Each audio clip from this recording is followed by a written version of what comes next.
think we're ready to begin. John, are you ready? John Radigan? Yes, I am. In the 162 game season, some washed. I don't think it's going to work. Breaking up, John. Message. Yeah. Okay. Go to TR. Little robot Zoom talk. Good afternoon, Ms. Woodward. Obviously, what's the latest on Rougned Odor, please, sir? I think he's going to go hit in the cage again today, maybe lightly. He's probably not going to play, obviously. The way he swung yesterday, it was pretty sore. It was sore enough to where, Lucero and I both decided like it doesn't make sense to try to push it. But he's going to try to go in there and swing a few times, see how it feels. If it feels better than it did yesterday, maybe we'll have a little bit more of an understanding of when he could possibly play. If it feels the same as it did yesterday, we're looking at probably a couple more days. It doesn't sound good as far as avoiding the IL. I'm reading between the lines, obviously. Yeah, if it feels like it did yesterday, then we're probably that's gonna be a consideration. But obviously, I don't want to do that because I want, as soon as Ruby's ready to play, to play him. We kind of need him right now, so we'll see. We'll see what it feels like today. One quick question on another subject, because we talked to you guys back in Arlington. How much do you think you miss Rafael Montero in the back end of that bullpen? Yeah, we miss him a lot. He actually threw, I believe, today or yesterday. It came out well, so hopefully he'll join us when we get back home. That'd be a nice pickup for us. Yeah, we definitely need him at the back end right now. He pitched so well for us last year. Losing Leclerc, obviously, it hurt us a lot. So, getting money back will really help us. Okay, next question. Levi? So last night after the game, Lance Lynn was talking about the home run that Matt Chapman hit, and then he gave an interesting answer. He said, well, he's swung through it 12 times in the past. That seemed like a very specific bit of knowledge for him to have just had off the top of his head. Has that always been something that he's been sort of cognizant of, or has he become more aware of those numbers and that kind of type of analytics since joining you guys? I feel like early last year there was some talk about pitch selection. I don't know. I wonder if I know he's added a lot more. He's added different pitches to his mix, but also like a knowledge of how to use those pitches, I think. So I couldn't tell you like what it was before. I just know he's very aware of guys' swings, and when you use analytics, it's not always okay. This is the best pitch. Sometimes hitters can adjust, and obviously Matt Chapman and those guys on the other side, they do a good job of this. So he's always having to kind of go back and forth where he can pitch Canna up in the zone one at bat and then sinker the next at bat because he knows this guy's making the adjustment and he can read his swing. So I think Chappie just kind of beat him to the spot on that pitch because he had a ton of success there. He can't just live there because obviously Matt Chapman's a smart hitter. He's going to, I'm going to try to get above the fastball. But, he does a good job of mixing it back and forth and then going to that spot when he needs it. And I guess, in that spot, he felt like, 12 other times he had success. Obviously give, Chapman a little bit of credit where he got that one. Yeah. And I'm just looking at pitch charts, and it seemed like he added he threw one changeup last night, but the slider he hadn't thrown at all the first couple of starts, and then breaks that out against the A's. Can you give us any insight as to the conversation that led to that? That's his curveball. Okay. Yeah, that's actually, he's kind of working on that. It's not the traditional curveball that he normally throws. He was having a hard time with the grip on that. He said ever since he started throwing his cutter, a few years back, like that, it doesn't come out of his hand the same way. So he's actually changed a little bit of the grip, so it looks more like a slider, but it's a curveball. It just has more depth, more break to it than his cutter. So he threw that change up to Olsen, and I'm sure he had no idea it was coming. We were kind of, laughing afterwards because it was a pitch that he doesn't throw that often, and he ended up getting a strikeout out of it. Outstanding. Thank you. Okay, what else? Evan? Hey, what is What's going on with Mike Minor in your mind right now? Is there any level of concern? No, I don't think so. I mean, it's I fully expect him to go out and do what he's done for us obviously since last year, and be good for us tomorrow. So I don't have any concern with him. There's been a tick drop in velo, but maybe that comes back after a couple more starts. I don't know, but I like where his head's at, and he's doing the same thing he normally does. He feels pretty convicted about his pitch selection and pitches, how they're coming out of his hand. So I fully expect him to be good. And the velo drop does not concern you. It looks like it's and I know this is only 2 starts compared to 30 from last year, but it's 90 compared to 92 and a half. Yeah, I mean it would be concerning if it's the whole year. I don't know if it's just a short getting ready. I don't know. I don't know what it is. If it stays that way, I would expect it to tick up a little bit. I think this year's it's hard to really look at this year in any kind of consistent terms. Like it's a different year. So some guys have seen spikes in velo, and some guys have seen dramatic decrease in velo throughout the league. So it's just something we'll keep our eyes on it. But he feels physically fine. There's there's nothing bothering him to make us concerned about it. We just hope that it ticks up a little bit as we go. The other thing is to go back to Odor and what you've got pending tomorrow. Does the idea of the roster trim and his injury situation kind of come into factor? That would seem to be one place where you could potentially get a roster spot. I know that's not the way you'd want to go, but yeah, no, I mean if he's going to be out for a number of days, then yeah, I mean it would make sense because we can we're going to cut down obviously most likely with a position player, and we can't have a 3 or 4 man bench with a 20-man roster. It'd be kind of silly. So if that's what we have to do, we have to do. I mean I don't want to do that if he's ready to play in a couple of days, but if he's not and it's going to be more like 3 or 4 days, then obviously we probably would go that route. Great, thanks. Other questions, please. Rick. Yeah. Hey, Woody.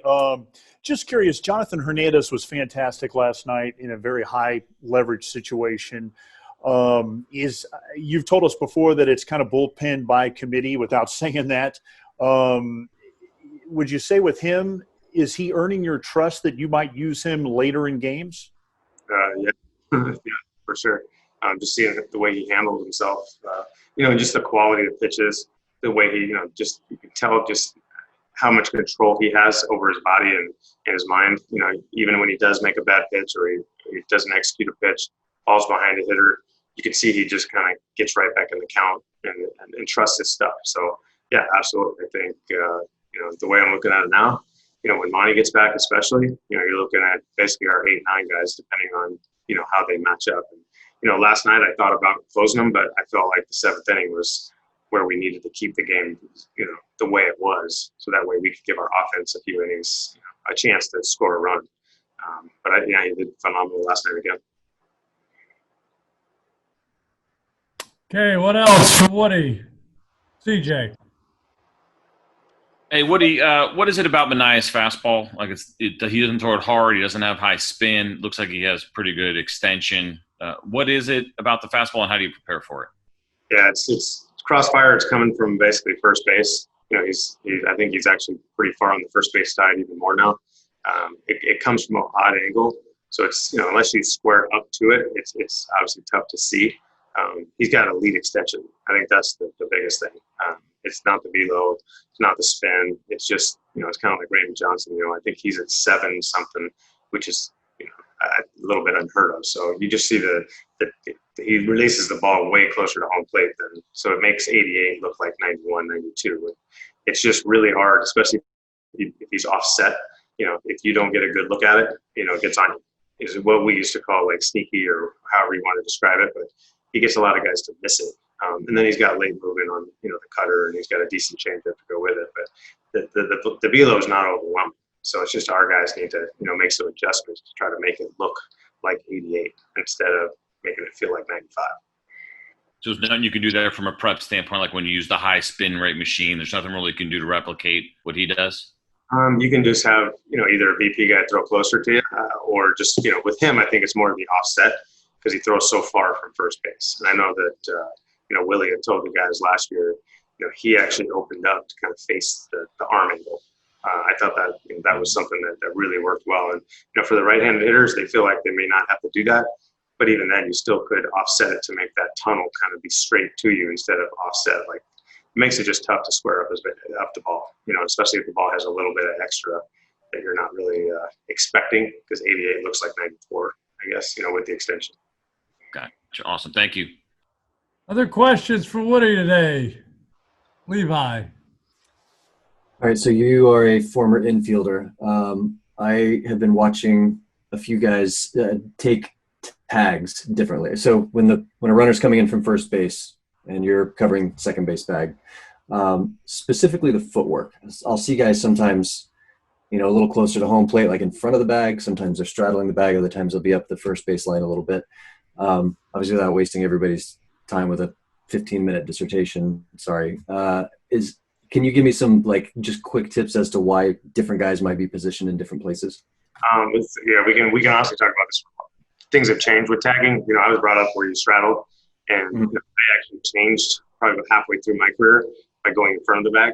The key is to let the ball travel to the baseline. Wherever that ball is on the baseline, you want to catch the ball in front of the runner, not behind. And so if you're straddling the bag and that throws up the line, a lot of guys will jump over the bag and catch it behind the runner. Nowadays with instant replay, if you just tag the guy, even though they call him safe, back in the day, if the throw was up the line and it looked like the runner was safe, they would always call him safe. Even though I tagged many guys on the foot, as they're sliding by, and going, okay, I can't tell where his hands are, but I know I tagged him. But they never call him out. Nowadays, they call him safe. We replay it. He's out by 10 inches a lot of times. So the best throw nowadays is actually up the line because it's a shorter throw. And if the infielder actually goes in front, where he's actually in along the baseline, and he catches it along that line, use the momentum of the ball to tag. It tags for you basically, and you tag body, you tag leg, you tag foot. It doesn't matter. We can replay it and he'll be out. So things have totally changed with all types of tagging, but especially Interesting. All right, cool. Thank you. Anything else for Woody today? Evan. I know you're not big on excuses, but what kind of impact do you think the video limitations have potentially had on this offense, or what kind of adjustments has it required for your offense? I'm not a big excuse guy. I think it is what it is, and I don't think that's the reason why we're struggling. I really don't. I don't think that would have an impact on us getting more or less hits. We got to deal with it, and everybody else is dealing with it, and other teams are having a lot of success. So I think in a lot of ways it should help us because it's an equal playing field. Like, there's no advantage to be gained whether or not we're watching or not watching video. Nobody can do it. So our hitters just need to have better quality of at bats and put a little more pressure on the pitchers. That's all. I mean, they know that. We all know that. Hopefully, like I said, we get on a roll and we can get some good offensive games under our belt to give us a little bit of momentum. Hey, and the last thing on the roster cut down, is there any way you can continue with 3 catchers past today? Probably not. I mean, if I'm being honest, it's tough to think that, because the value of that isn't as much as having the value of another body, that could potentially play infield or outfield. That's more of a versatile role. It would be tough to keep 3. All right, very good. Thank you.